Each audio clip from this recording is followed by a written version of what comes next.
A ship loaded with goods was on its way when, due to strong winds, it capsized.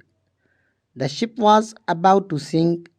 The merchants in it said that they take some goods to sea to lighten the load. The traders consulted and decided that whoever had the most goods would throw away.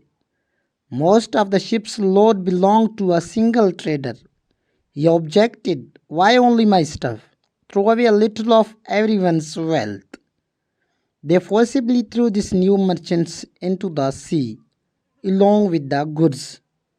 The glory of nature that the waves of the sea began to play with him. Convinced of his death, when he regains consciousness, he finds that the waves have washed him ashore. It was an uninhabited island.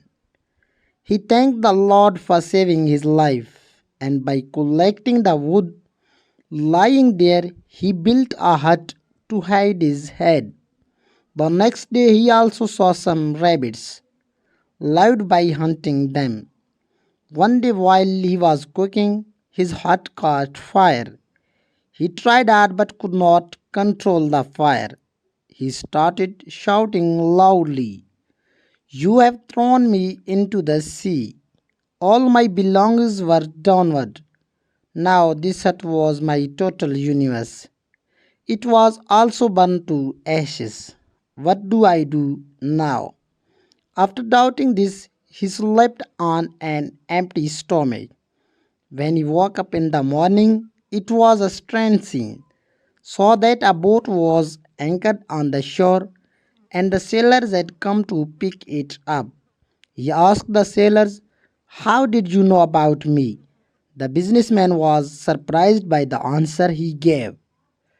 The sailor that "We knew that this island was uninhabited, but we see smoke rising from a distance.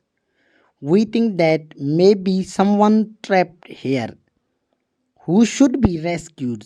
That's why we came to you." Then the merchant narrated his whole story, and the sailor surprised him further by saying that the ship from which you were thrown into the sea went ahead and sank. Hearing this, the merchant prostrated himself, thanked the Lord, and said, "Praise be to the one who threw me into the sea by the hands of the merchants to save me. He is the most knowledgeable about his servant." Moral: no matter how hard things get, don't despair of God, but you trust in your Lord in every situation.